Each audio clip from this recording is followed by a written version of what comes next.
الرحيم الحمد لله رب العالمين الرحمن الرحيم مالك يوم الدين إياك نعبد وإياك نستعين صراط الذين أنعمت عليهم غير المغضوب عليهم ولا الضالين اقرأ منكم اقرأ يا حديث 30. بسم الله الرحمن الرحيم. حديث 30 من مسند عبد الرزاق. أخبرنا علامة معبد جاد الحسين بن علي محمد بن علي الصناعي كتاب من صنعاء قال أخبرنا سيد إسماعيل بن محسن بن عبد الكريم إسحاق قال أخبرنا علامة شيخ الإسلام قاضي محمد بن علي شوكاني ثم صنعاني قال أخبرنا سيد القادر بن أحمد كوكباني قال أخبرنا إمام محمد بن إسماعيل صلاح أمير الصنعاني قال أخبرنا سالم بن عبد الله البصري المكي قال أخبرنا سيد عمر بن عبد الرحمن عيد الألوي بمكة قال أخبرنا صافي أحمد بن محمد الكشاشي قال أخبرنا ولدي محمد بن يونس الكشاشي قال حدثنا شمس محمد بن أحمد الرملي الصغير قال حدثنا الحافظ محمد بن عبد الرحمن الصخاوي قال أخبرنا العزيز عبد الرحيم محمد بن عرفة ابن الفراتي الحنفي قال حدثنا أحمد بن محمد الجوخي قال أخبرنا فخر علي بن أحمد معروف بن البخاري قال حدثنا أبو اليمن زيد بن حسن الكندي قال أخبرنا ابن معمر قال حدثنا محمد بن عبد الباقي قال أخبرنا أحمد بن علي الخاتب قال أخبرنا أبو محمد الحسن بن حسين الرامي الأسترابادي بالمصري قال حدثنا أبو محمد عبد الله بن إسحاق التمائمي قال أخبرنا أبو الحمد وليد بن شجاع قال أخبرنا حدثنا بقية بن الوليد قال حدثنا أبو يعقوب إسحاق بن إبراهيم المخلد بن إبراهيم مروزي المروزي حنظالي بمروى قال حدثنا أبو بكر الحافظ عبد الرزاق بالحمام بن النافع بالحمام بن نافع الصناعي اليمني حمياري مولاهم قال أنبأنا معمر قال أنبأنا ابن أبي النجيح عن مجاهد عن ابن عباس رضي الله عنهما إن فاطمة رضي الله عنها قالت يا رسول الله زوجتني عائلا لا مال له قال أترضين أن الله تعالى اطلع إلى أهل الأرض فاختار منها رجلين فجعل أهلهما أباك وآخر بعلك يعني علي بن أبي طالب. هذا الحديث الحسن أخرجه عبد الرزاق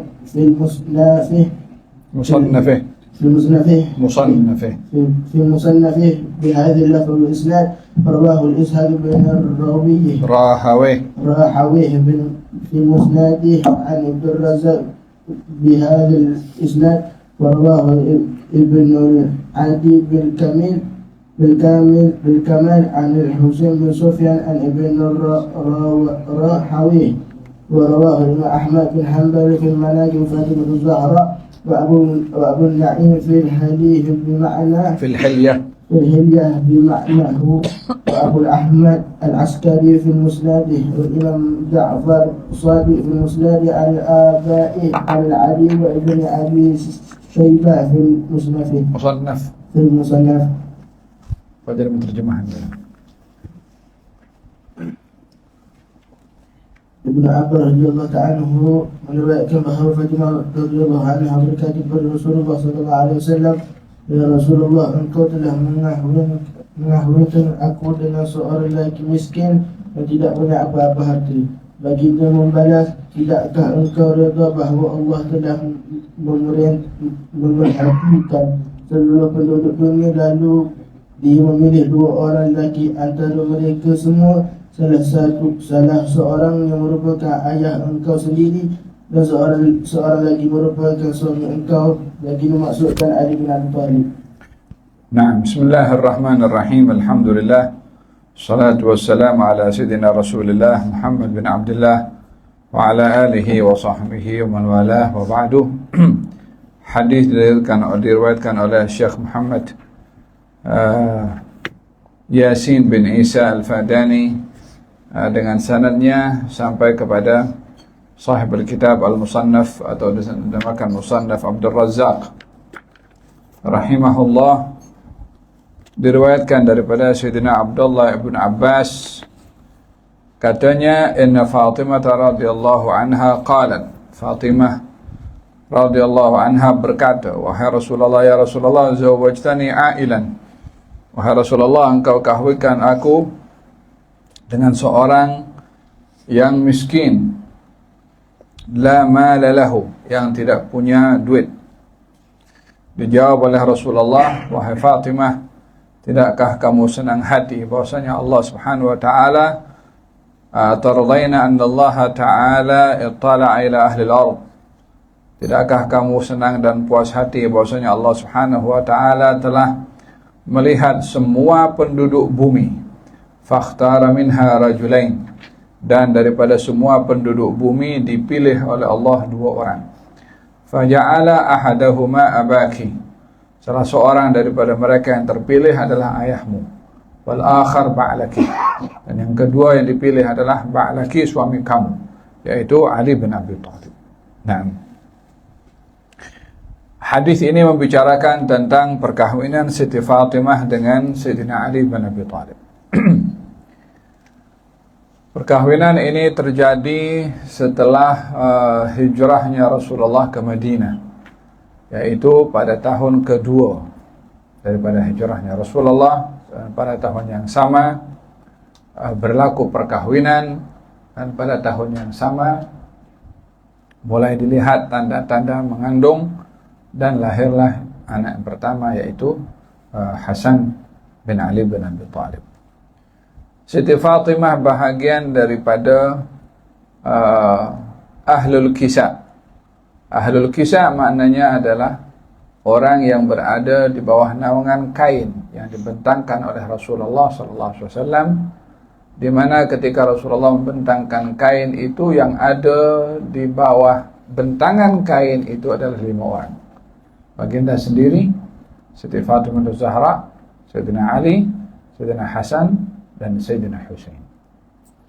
Ummu Salamah meriwayatkan ketika baginda Rasulullah SAW memanggil kepada mereka berlima, kemudian dibentangkan kain di atas mereka berlima, kemudian membacakan firman Allah, innama yuridullahu liyudhiba ankum rijsa ahlal baiti wa yutahhirakum tathira. Sesungguhnya Allah berkehendak untuk membersihkan kamu, wahai ahlul bait, daripada segala noda dan kotoran dengan sebersih-bersihnya.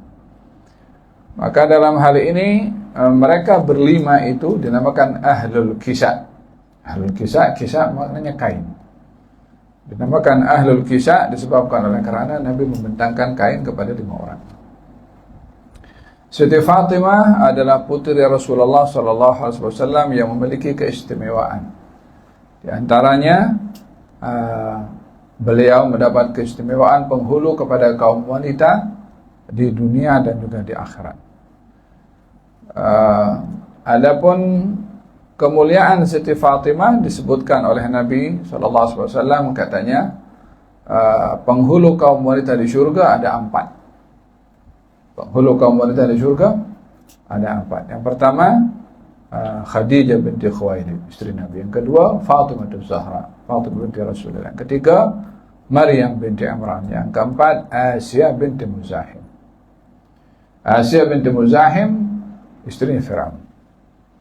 4 ini termasuk daripada golongan penghulu kaum wanita di syurga. Di antaranya adalah Siti Fatimah Az-Zahra.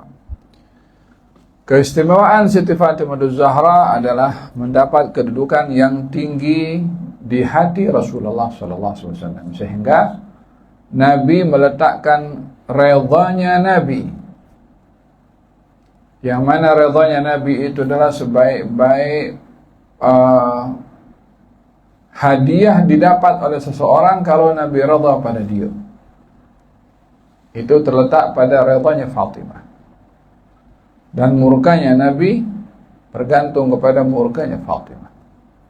Fatimah itu bid'atun minni yu'dhini ma yu'dhiha wa yabsutuni ma yabsutuha.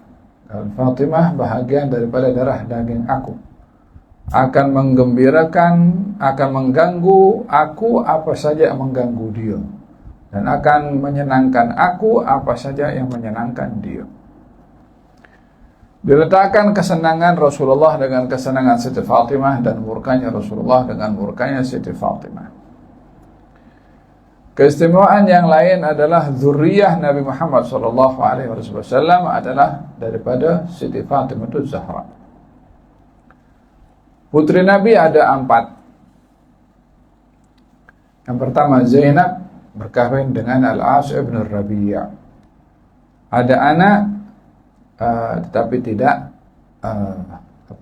berpanjangan. Ada anak perempuan. Yang kedua, Ruqayyah dan Ummu Kalthum. Kedua-dua dinikahi oleh Sayyidina Uthman ibn Affan, bukan serentak. Kahwin dulu dengan Ruqayyah, kemudian meninggal dunia, dikahwinkan lagi oleh Nabi dengan Ummu Kalthum. Oleh sebab itu Sayyidina Uthman bin Affan digelari dengan Dzunnurain, yang memiliki 2 cahaya, disebabkan karena menikah dengan 2 putri baginda Rasulullah SAW. Daripada Sayyidina Uthman bin Affan tidak sabit adanya keturunan yang daripada putri-putri Nabi Muhammad SAW. Yang sabit ada keturunan daripada putri Nabi adalah Siti Fatimah Az-Zahra. Siti Fatimah Az-Zahra.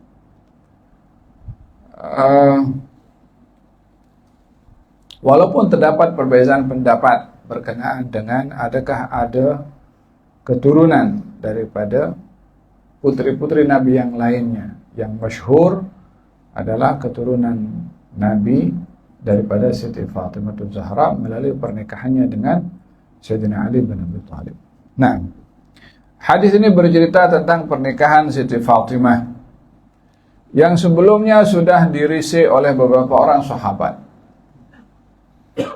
Dirisai oleh Sayyidina Abu Bakar, Nabi diam. Dirisai oleh Sayyidina Umar, Nabi diam.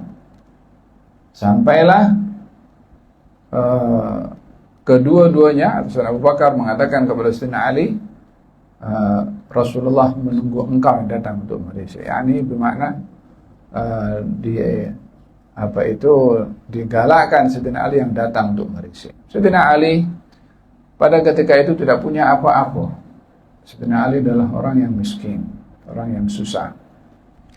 Jadi segan untuk menawarkan atau datang meminang kepada putri Rasulullah SAW. Maka oleh kerana diberi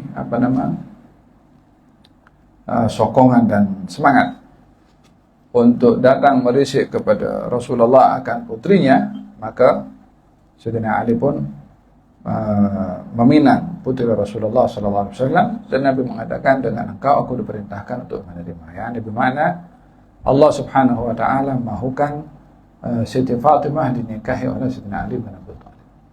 Oleh sebab itu yang lainnya ketika datang merisik Nabi diam, tak jawab. Ketika datang Sayyidina Ali, Nabi terus mengiyakan.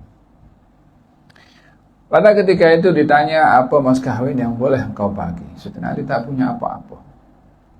Katanya ada baju besi ini yang boleh aku jadikan sebagai mas kawin. Dijual baju besi itu, hasilnya jadikan mas kawin kepada Siti Fatimah Az-Zahra. Nah, pada saat pernikahan itu barulah Siti Fatimah bertanya kepada Rasulullah.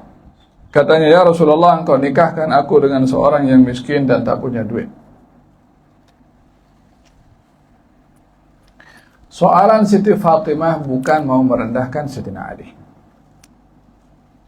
Soalan Siti Fatimah bukan menunjukkan dia menilai orang dengan duit, atau orang yang cinta kepada dunia, atau hal-hal yang terkait dengan kebendaan, bukan. Tetapi soalan Siti Fatimah dilihat daripada apa yang dipelajari oleh beliau, bahwasanya dalam perkahwinan itu salah satu yang dituntut bagi laki-laki itu adalah kemampuan dari segi keuangan. Dalam hadis Rasulullah SAW beliau bersabda, "Ya ma'syara syabab, man istata'a minkumul ba'ata falyatazawwaj." Wahai sekalian anak muda, siapa di antara kamu yang ada ba'ah? Ba'ah maknanya kemampuan. Kemampuan maksudnya sehat tubuh badan, kemampuan dari segi keuangan, karena perkahwinan itu memberikan tanggung jawab nafkah laki-laki kepada perempuan. Bagaimana akan berkahwin kalau laki-lakinya tidak bertanggung jawab atau tidak punya kemampuan? Ar-rijalu qawwamuna 'ala an-nisa' bima faddala Allahu bihi ba'dahum 'ala ba'din wa bima anfaqu min amwalihim. Lelaki itu bertanggung jawab kepada perempuan. Atas apa? Di antaranya adalah bima anfaqu min amwalihim, apa yang diinfakkan oleh laki-laki, oleh suami kepada perempuan. Oleh karena dalam pernikahan itu, dalam Quran ada tanggung jawab nafkah dari laki-laki kepada perempuan. Oleh karena dalam pernikahan itu ada kesediaan kesehatan tubuh badan dan juga keuangan, maka Siti Fatimah bertanya, "Ya Rasulullah, ini yakni daripada sudut pandang syara', daripada segi Al-Quran, daripada segi hadis yang kita belajar, laki-laki adalah mesti memiliki kemampuan dari segi keuangan." Jadi soalan Siti Fatimah bukan merendahkan Sayyidina Ali, tetapi ingin memahami maksud syariat yang memberitahukan dan mengajarkan bahwasanya laki-laki mesti bertanggung jawab dari segi nafkah kepada perempuan. Jadi macam mana dia nak tunaikan nafkahnya, sementara disuruh oleh syariat untuk bertanggung jawab dari segi nafkah?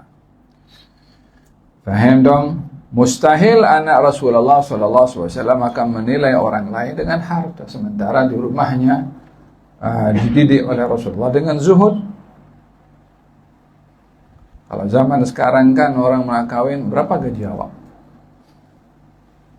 Oh, B40 dong. Paham dong? Oke, gaji sudah gaji. Ada kereta kah? Kereta apa awak punya? Second hand wala first hand wala third hand? Apa jenamanya? Oh, ini kelas rendah. Jam awak apa punya jenama? Orang sudah menilai orang lain dari segi material. Dan itu yang banyak berlaku. Menilai orang lain hanya segi hartanya. Faham dong? Kalau Siti Fatimah Zahra mula mengenali tentang ayahnya sebagai seorang nabi, maka beliau tidak pernah pun memikirkan tentang harta yang ada disedekahkan kepada orang. Bagaimana pula akan menilai orang lain atau suaminya atau Sayyidina Ali bin Abi Thalib yang dikenali sepanjang hidupnya, yang berjuang membela Rasulullah, terdidik di rumah Rasulullah, setia dengan Rasulullah, membela kepada Rasulullah. Hasil segala-galanya sempurna pada Sayyidina Ali bin Abi Thalib. Karramallahu wajhah. Dalam hal ini Siti Fatimah tidak menilai kepada Sayyidina Ali dengan merendahkan disebabkan tak punya duit, tetapi ingin memahami maksud syariat macam mana dalam masalah tanggung jawab ini. Lebih kepada soalan ingin mengetahui, bukan merendahkan atau bukan menjadikan material menjadi satu dasar penilaian pada orang lain.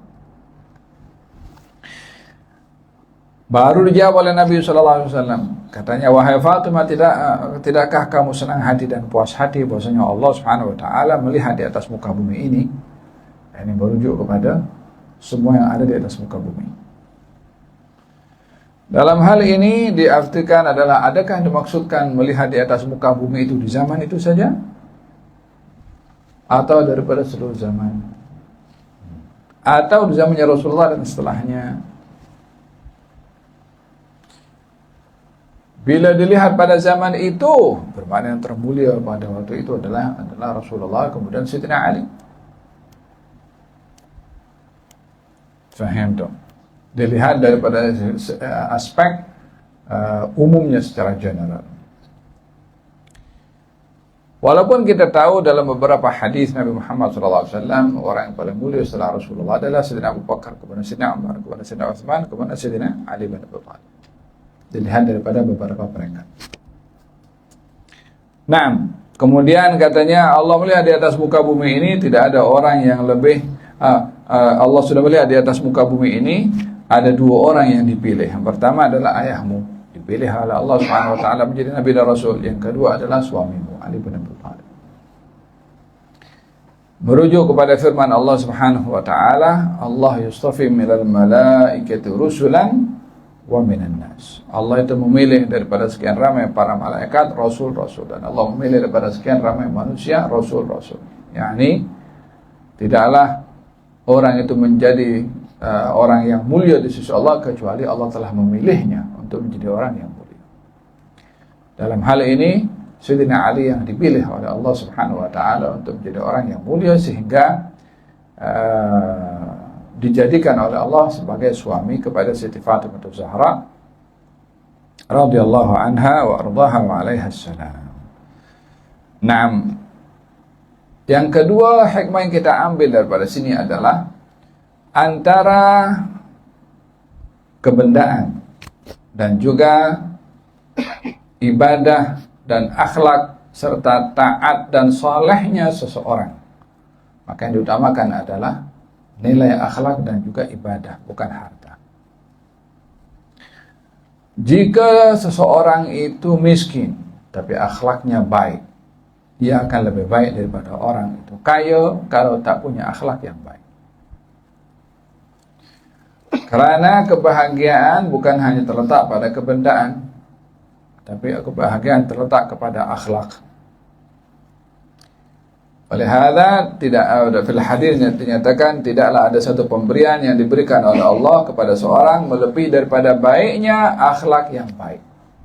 Yani bila orang diberi akhlak yang baik, itulah satu pemberian yang besar, lebih berharga, lebih besar daripada harta benda. Karena dengan akhlak orang itu boleh membimbing dirinya berbuat yang benar dan mengelak daripada kemaksiatan. Tapi kalau tak punya akhlak, dia dengan duit boleh melakukan perkara yang mungkar. Faham dong? Maka dalam hal ini kata baginda Rasulullah SAW, Allah memilih di antaramu atas muka bumi ini dua orang terpilih. Yang pertama adalah ayahmu, yang kedua adalah suamimu. Ia menunjukkan juga akan kemuliaan Siti Fatimah dengan anugerah diberikan oleh Allah, dilahirkan daripada seorang ayah yang menjadi nabi dan menjadi istri kepada seorang yang dipilih oleh Allah, yaitu Sayyidina Ali bin Abi Thalib. Hada berkenaan dengan pernikahan Siti Fatimah dengan Sayyidina Ali. Hada fil hadis, katanya idza ja'akum man taradawna dinahu wa khuluquhu fala tarudduhu illa takun fitnatun wa fasadun fil ard. Kalau datang kepada kamu wahai orang tua lelaki yang baik akhlak dan juga agamanya, merisik anak perempuan kamu jangan tolak. Jika tidak, maka akan berlaku kerusakan di atas muka bumi. Nah, di sini ditekankan oleh Nabi, lelaki yang akan dinikahkan oleh orang tuanya dengan anak perempuannya bila baik akhlak dan juga agamanya. Agamanya baik, maknanya taat kepada perintah Allah. Akhlaknya baik adalah dia punya sikap jujur, tidak suka pukul. Lelaki yang lemah adalah yang suka pukul kepada istrinya. Nah, hada berkenaan dengan hadis yang ke-30. Berat. حديث الحادي والثلاثون من مسند أبي يعلى. أخبرنا أبو محمد السعيد علي بن حسن بن علي الحجي الخريبي التوعني ثم المدني. قال أخبرنا أبو الفضل محمد بن أحمد الوراقي الأزهري قال أخبرنا عبد الهادي النجاء الأغياري الحسيني المصري الأزهري قال أخبرنا محمد الأمير الصغير قال أخبرنا أبي محمد الأمير الكبير قال أخبرنا علي بن العربي السقاف قال أخبرنا محمد بن سلم بن أحمد الحفني الأزهري قال أخبرنا محمد بن محمد البديلي قال أخبرنا إبراهيم بن الحسن الكوراني قال أخبرنا صفي الدين أحمد بن محمد الكشاشي قال أخبرنا أحمد بن علي بن عبد القدوس الأخاني الشناوي قال أخبرنا أبي قال أخبرنا عبد الوهاب بن أحمد الشعراني قال أخبرنا السيد يوسف بن عبد الله الأرميوني قال أخبرنا عبد الرحمن بن أبي بكر السيوطي قال أخبرتني هذا بنت محمد المقدسي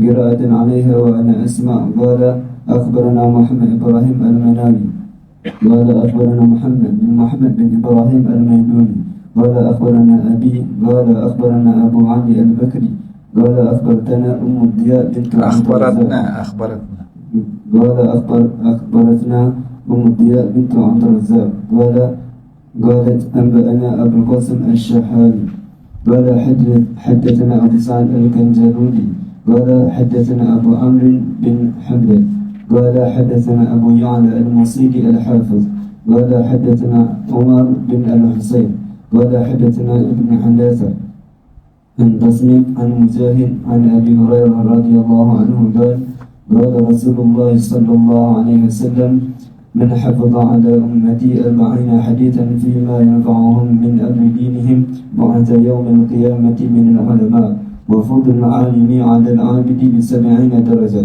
الله أعلم ما بين كل درجتين.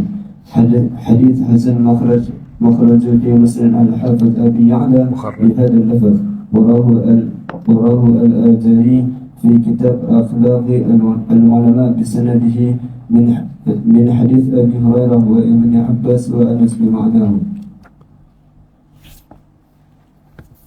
Nah, hadis ada diriwayatkan daripada Musnad Abi Ya'la daripada Syekh Muhammad Yasin Al-Fadani sampai kepada Sayyidina Abu Hurairah radhiyallahu anhu, katanya baginda Rasulullah sallallahu alaihi wasallam bersabda, man hafidha ala ummati 40 haditsan, barang siapa yang menghafalkan ke atas umatku 40 hadis, fima yanfa'uhum, atas perkara yang memberi manfaat kepada mereka, min amri dinihim, dalam urusan agama mereka, bu'itha yaumal qiyamati minal ulama, ia akan dibangkitkan di hari kiamat nanti bersama dengan para ulama. Wa fadlul alimi 'alal 'abid 70 darajah, darjat orang alim dengan orang ahli ibadah ada 70 darjat. Allah yang Maha mengetahui perbezaan antara dua derajat. Yani hadis ini yang menjadi amalan juga kepada beberapa ulama yang lain seperti Imam Nawawi yang menulis kitab Arba'in atau kitab Hadis Al-Arba'in. Katanya dalam kitab Hadis Al-Arba'in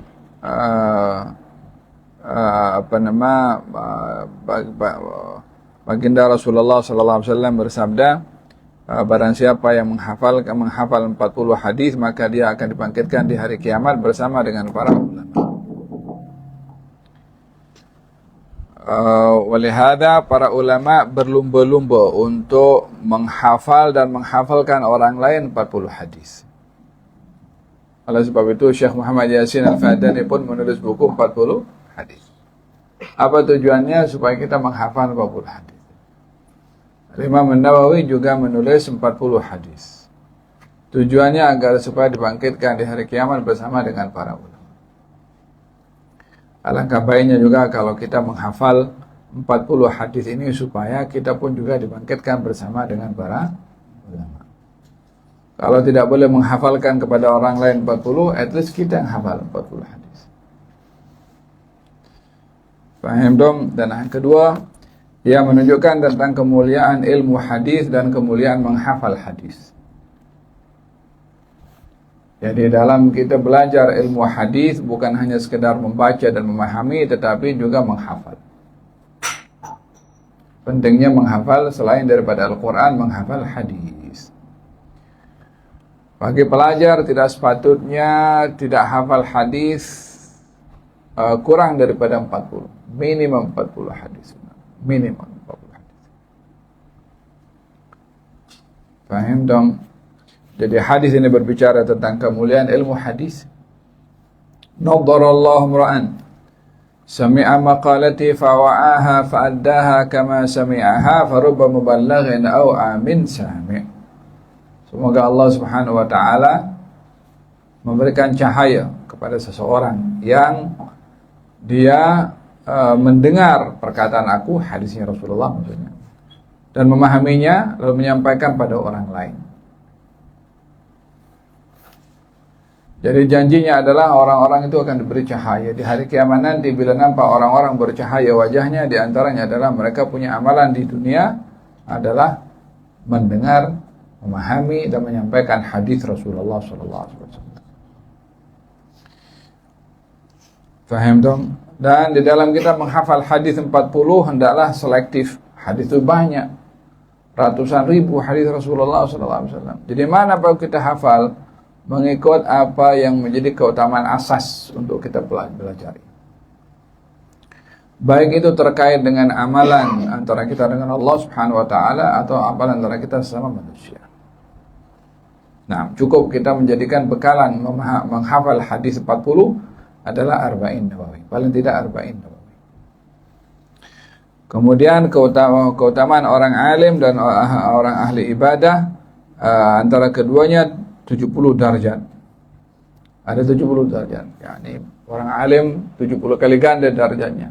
Tapi antara satu derajat ke derajat yang lain itu sampai 70 hanya Allah Subhanahu wa taala yang tahu.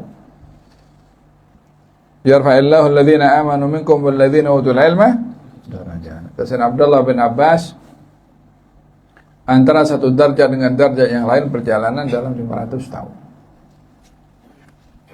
Perbedaan derajat orang alim dengan orang yang tidak alim. Oleh sebab itu kita diperintahkan memuliakan orang alim. Apa sebabnya? Dia punya ilmu. Allah saja memuliakan. Walaupun tidak boleh memuliakan orang alim seperti orang-orang Kristen menyanjung kepada padri-padrinya sebagai Tuhan. Orang alim manusia juga. Kalau manusia sama dengan kita, tak sama.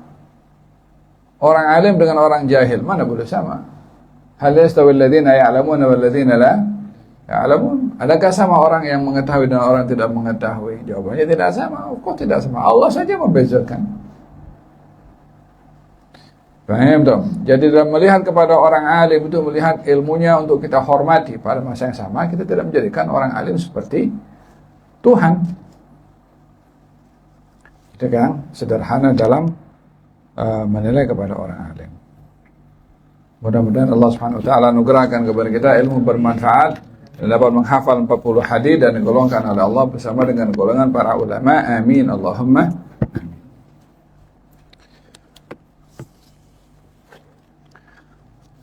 Babu hasil imam qala al-imam an-Nawawi fi kitabih al-adhkar nafa'ana Allah bihi wa ulumi fid darin amin. Babu hasil imam amir asy-syari'ah ala taqwa Allah ta'ala ta'limihi iyyahu ma yahtaju ilayhi min amri qitali aduwihi wa musalahatihim wa ghairi dhalik.